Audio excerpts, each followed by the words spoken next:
you on Ulysses?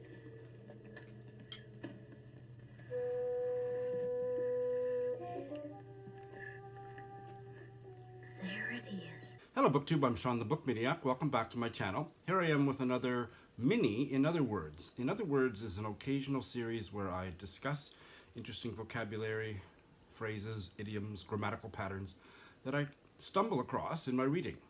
And because it's Vlogmas and short and sweet is better, I'm doing mini versions of this series, and so here are 5 more words. These are the last 5 words that I want to talk about from this Irish novel from 1966, Languish Go Down by Aidan Higgins.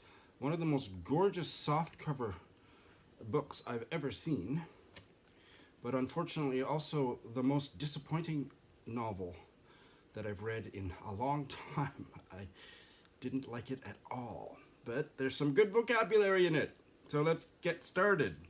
One of my favorite words of all time is found on page 84. Ruffian.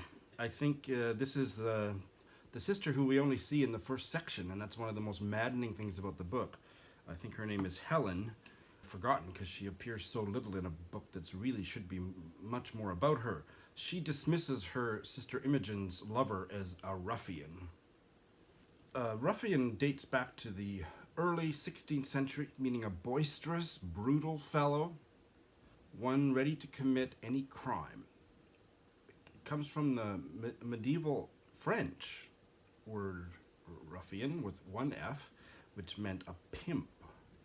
Also ruffiano in Italian, a pander or a pimp. It's thought that the English meaning also derived from how much it sounded like the English word rough. And in my day, since I was a kid, I've heard it maybe on TV and movies used kind of in quotes. Everybody knows that it's a really old-fashioned word and doesn't carry any weight, but it's still bandied about as if as a way to jokingly criticize someone or dismiss them, but it's mostly a joke because the word has no power anymore, but it does roll trippingly off the tongue. Ruffian.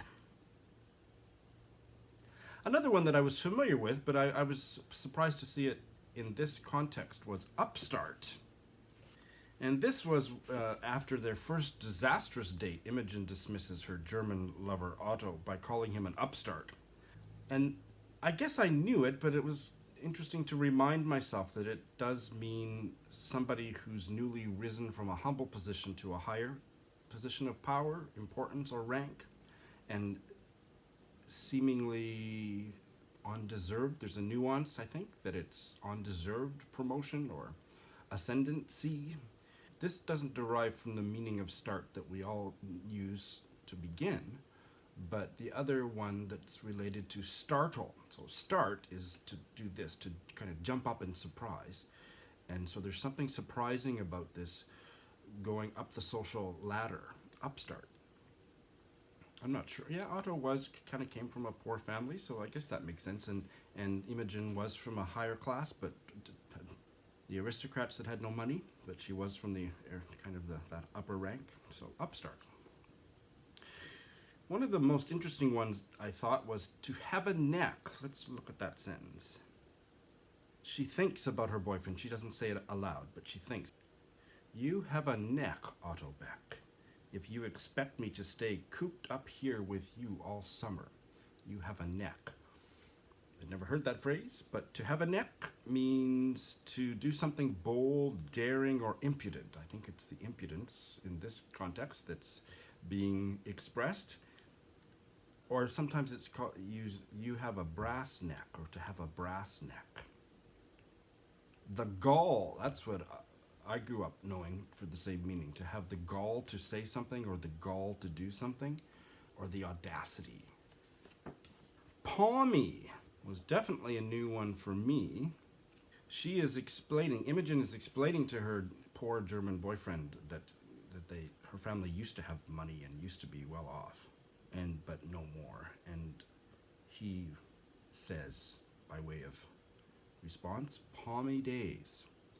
Palmy means flourishing or successful. I didn't know it, but it comes from the etymology is the most interesting part of this. In ancient times, apparently, a leaf or a frond, a palm leaf or a frond from a palm tree was carried or worn as a sign of victory or triumph, or on feast days. So palm became a figurative word to mean triumph or victory, and then the adjective flourishing or successful.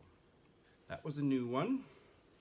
And the last one from this book, which I will tomorrow be putting in the mail to a good friend, because I think he would like it, and I didn't end up liking it well enough to keep it, despite its physical gorgeousness. The last word, eldritch, which was completely new to me. Otto compliments Imogen on her nature. He says, "You have a nice nature."